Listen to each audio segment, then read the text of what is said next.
morning. Good afternoon, everyone. Thank you for still focused. I'm not focused.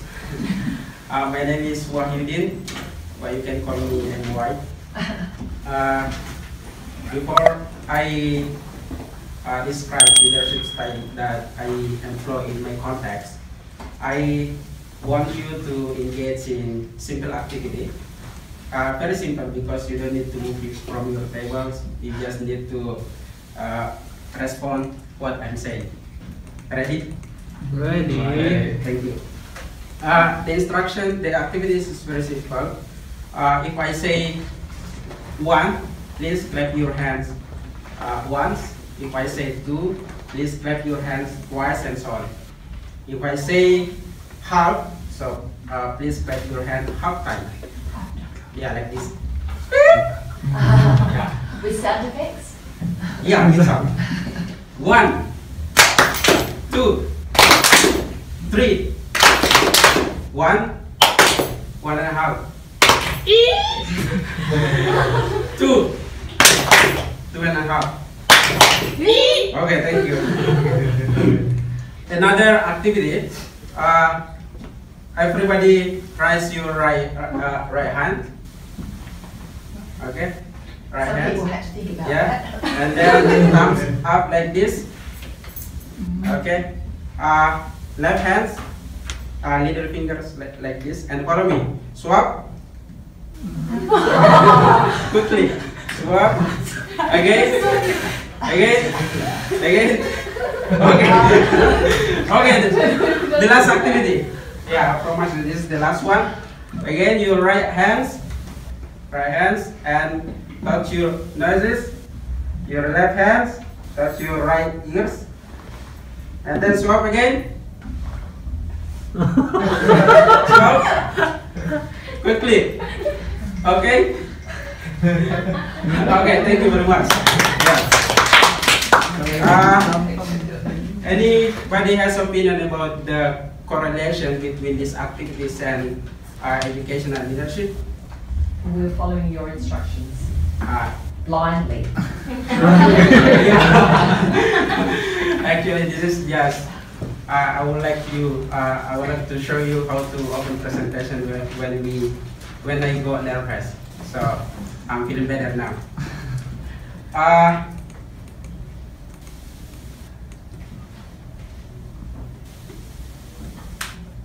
Yeah, actually the activities that I introduced in previous slide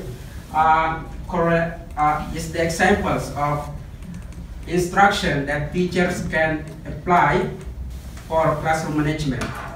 So, and I think this is correlated with my presentation today, titled Instructional Leadership, the key to teachers and parents engagement in this advantage area.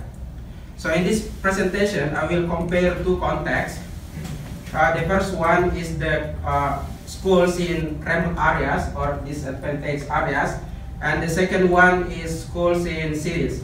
So if my Indonesian friends previously presented educational condition in regional and national context, today I want to present educational condition in particular school.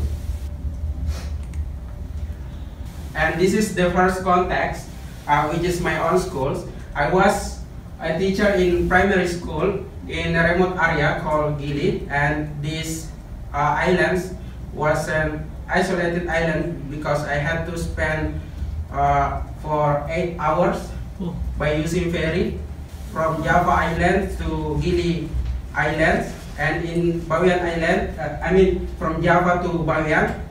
And in Bawean Island, I have to use land transportation for 1 hour, and then I continue by using boat for 1 hour again to come to my school.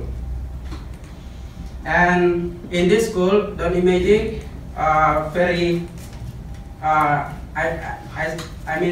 in this school, there was no electricity, there was no internet connection, clean water like in your houses, and absolutely no running map.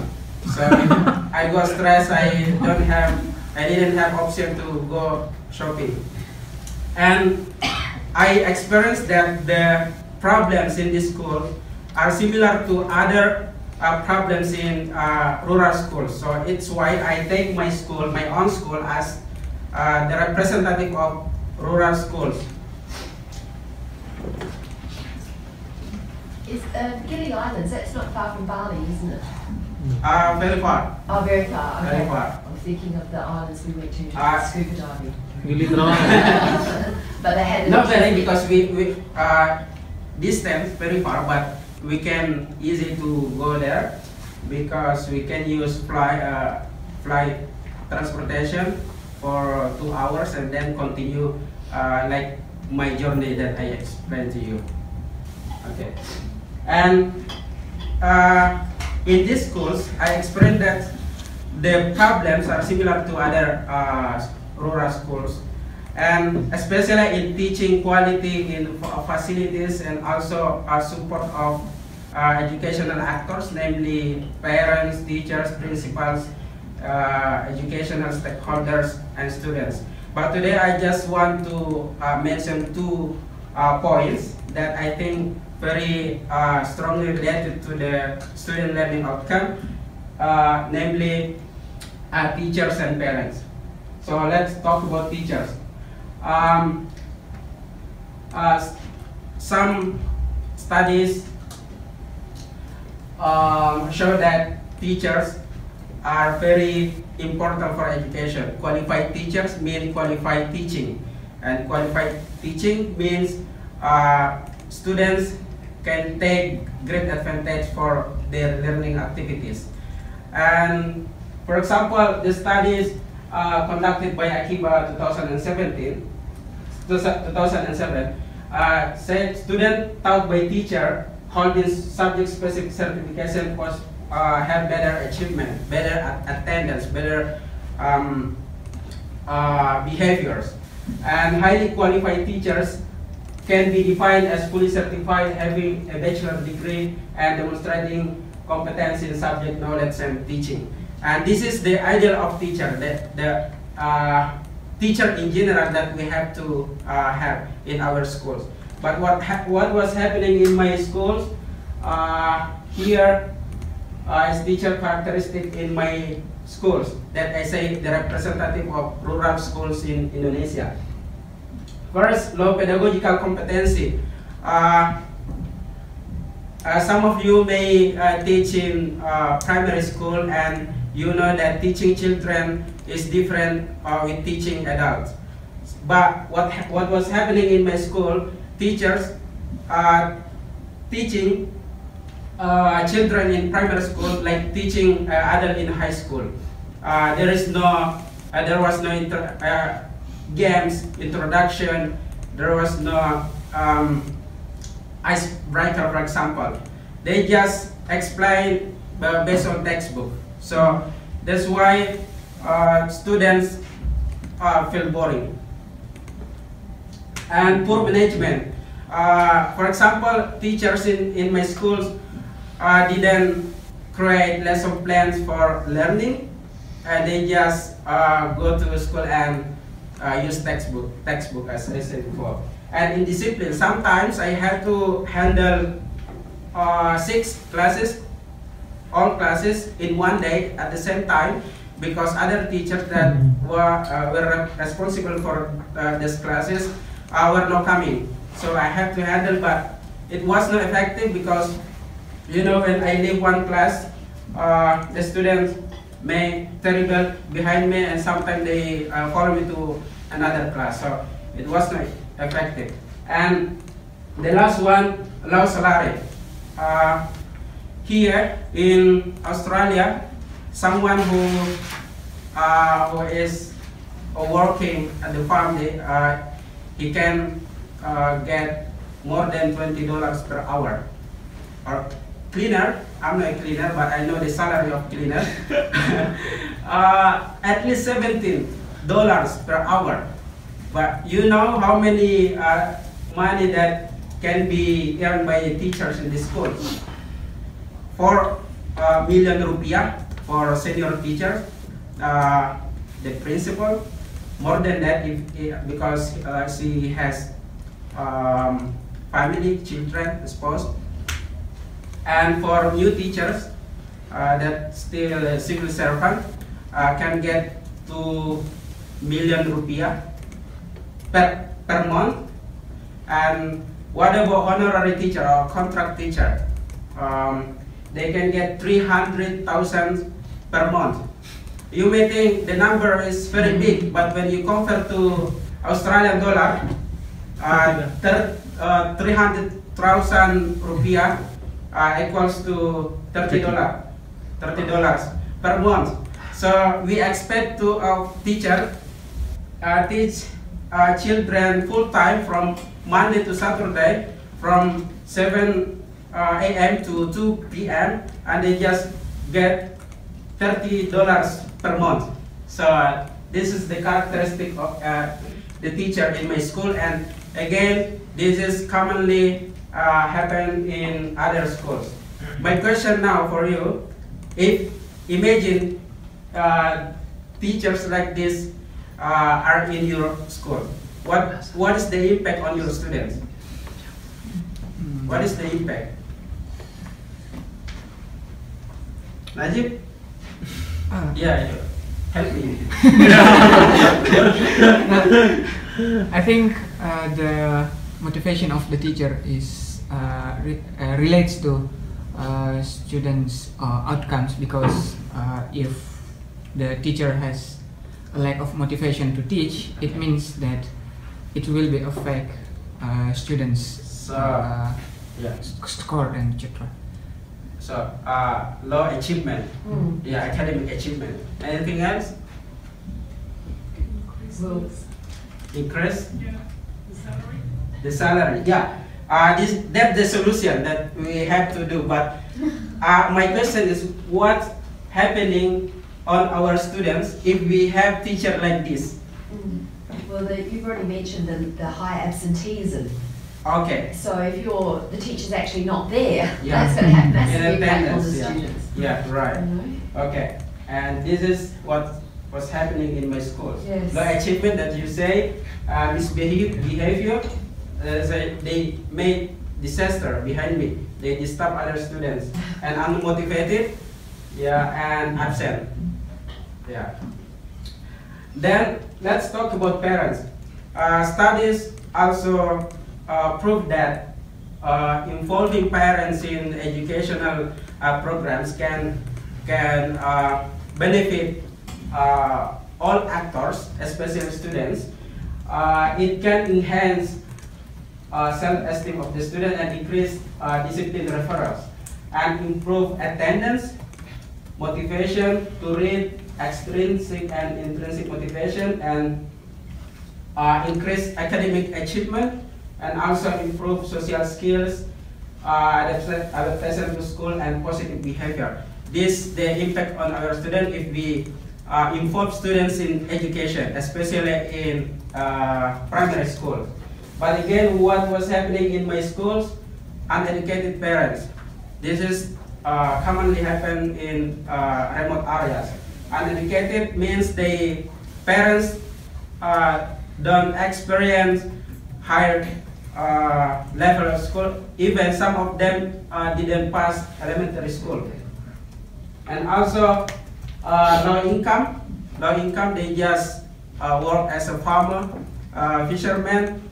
Consequently, they ask their children to work together with them with expectation the children can have financial difficulties of their families. And also negative mindset. Negative mindset because many parents think that education is the only task of the principals and teachers. So they don't need to involve in education because they say that this is not my duty, this is not my job, this is the teacher and principal jobs. So they don't involve. My question again, what are the impact on the student if we have parents like this? Low control. Low control. It's like misbehavior again. Can be like that. Yeah. But they are thinking something. Okay. Yeah. Students are not encouraged enough by parents. Yeah, unmotivated. Yes. Yeah. Get less motivated. Yeah, and this is misbehavior that you say. Absent, they don't. They didn't. They were unmotivated to come to schools because parents didn't support them to go to the school, and truancy, and also child labor. This is the important one because children were working in the farm and in this on the sea. Yeah. Okay, talking about absence from this, I have an experience when it was in final examination held in Indonesia, maybe 2009. There was a student who absent for the national examination because, and then the teacher in the school went to his house, and then he found the student in the field with his parent working. At that time, they should attend a national examination in Indonesia. But when the teacher asked the parent why did you ask your kid helping you? Because I think it is most important. It's more important than attending school examination. Yeah. In rural area. That's why I say it is related to negative mindsets. While working as a teacher in the island, I asked parents why you don't send your children to high school after passing elementary school. He said, I don't have money. But while saying that, he was smoking. He was smoking, and you know, cigarettes is very expensive. He said no money, but he can buy cigarettes. So that's why it's related to negative mindset. Education is not priority. It's the number 100 maybe. And my question to you: who is expected to solve problems? If the problems are teachers and parents, my question is who is expected to solve the problems in my context, in my school? Principal? Principal?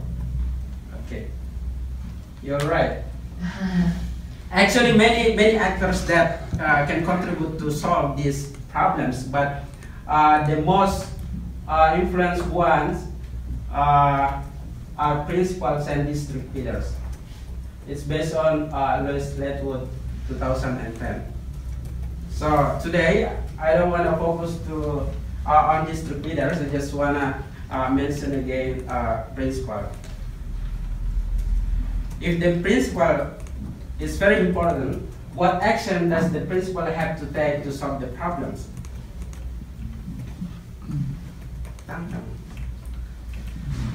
The principal initiate Yeah. meeting or forum with school and Yeah. parents. Okay. The principal should initiate forum, discussion forum, for example. Anything else? Cynthia? Oh, Cynthia is not here. Oh, okay. Okay, you can say that principal should initiate programs, including a discussion forum.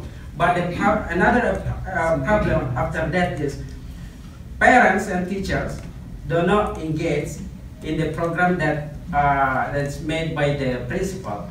So creating initiation is very important, but there is another principle that we have to think about, which is engagement. That's why the principal should think how to inform teachers and parents, because when they cannot inform teachers and parents, all programs that they make, invitation,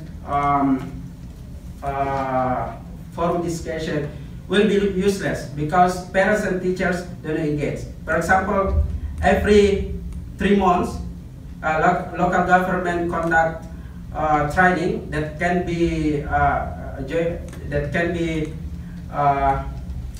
the forum for teachers to improve their results. But teacher didn't come to that forum. This related to the late 2003, leaders do not merely impose goals on followers, but have to work through and with others to create a shared sense of purpose and direction. It means the leader, in this context, the principal, should work together with teachers and parents. By what? By engagement. Engagement is the way to create alignment with the organization goals. So this is the next context. As I said before, I want to compare the context. This is the representative of schools in cities in Indonesia, which is State Primary School of Iki. This is located in the city of Makassar, one of the biggest cities in eastern of Indonesia. The characteristic of parents and teachers are very different with those in rural places. For example, educated and high-income parents. So parents understand their roles in education, and they don't need to look for other part-time jobs because they get high income. And that's why they active in contributing to school programs in the schools. And about the teachers, the schools has active teachers, and they can they active in discussion to improve their self. They discuss about how to about the new method in teaching, and they can use modern and comfortable facilities. And absolutely, because majority of teachers in these schools are civil servant, so they have a good salary. So very different with the schools in rural places.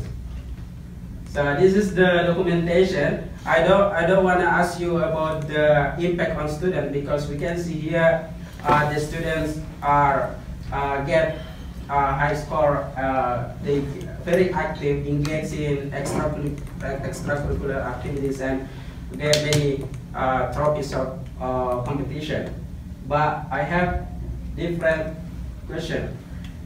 In the context too, what leadership styles that should be applied by the principals, so teachers and parents, more involved or more improved? Transformational leadership. Transformational leadership. Okay. Anything else? Just leadership style that you think fit for improvement, fit for more engagement in the schools.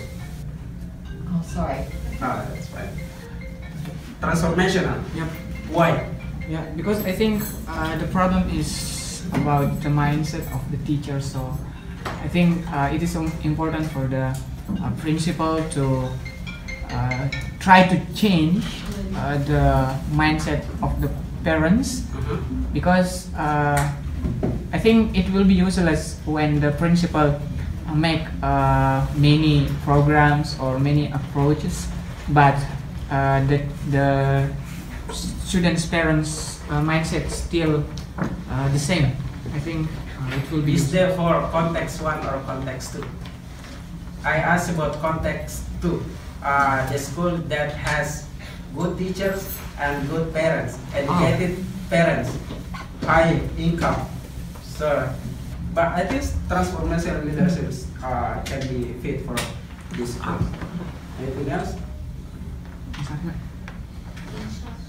Instructional leadership, transformational leadership, instructional. Anything else? Relational. Relational. Why relational? What else? Well, I think because teachers and principal, also parents, perform their role better enough. So they should engage all these parties or these stakeholders, so they can contribute each other. Okay. So they could relationship. Okay, because everyone know their roles, Yes. understand their roles. Okay. What about in context one? In my context, what leadership style that I can apply in this in my school? I think servant leadership. Servant leadership. Okay. Yeah. Because, Okay, servant leadership. Yeah, because as you taught us just now that sometimes you were the only teacher there that should teach all the class. Then I think. Okay. All styles that you mentioned will be feedback for me for my essay. But today I propose instructional leadership for my context, for the context one, because instructional leadership emphasizes the function of principal. As we discussed before, principal is the one that can that have most influence to change teachers and parents. In instructional leadership, a principal is the central. So this is why I want to use this one. And instructional leadership creates the condition where the principal, teachers, students, and parents are able to work together. And it's also related to the engagement. So engagement is the example how to work together. And the last one, administrator in training must major in instructional leadership. I do agree with the last presentation last week that say leadership is about the creating other leaders. So I think instructional leadership can be used to do the strategy, because by doing training, the principal create other leaders which are teachers in their classroom and parents at home. And personally, I take instructional leadership to my context because educational actors work at poor areas. Everyone work at poor areas. It's based on Edmonds in Hanninger 2003, say that instruction from the principal were effective at teaching children in poor communities. And the next one, effective and direct instruction is an approach to minimize students' confusions. So this is according to Carney 2013. And the last personal reasons, inexperienced teachers and parents who have a lack of pedagogical and parental competencies need to be improved through training. So as I said before, the characteristic of parents and teachers were a lack of pedagogical competencies. And here is the keyword of instructional leader quality based on 3 references here. Communicative. Communicative is very important because this is the way the leader to inform the vision to the followers. Communicative also means the leader has to have listening skills because they have to get aspiration from their followers. And encouragement is very important because this is the way for the principal to engage parents and teachers to the educational program. But encouragement is not enough because when leader asks the teachers and parents to do something, but the leader do not show the good example, I think the followers will not follow the instruction of the leaders. And creative. Yeah, sometimes direct instruction is useless. This is why teacher must be creative, must be do ice breaking in the classroom, for example. So it's also mean constructive. It's related to constructive and creative because if in teaching approach we know constructivism, direct instruction. So I see the combination in this leadership and empowerment, because empowerment is the way to make students become lifelong learners, and also to make them independent learners. And humanism is the philosophy of education that believes that teachers, parents, and also students have not only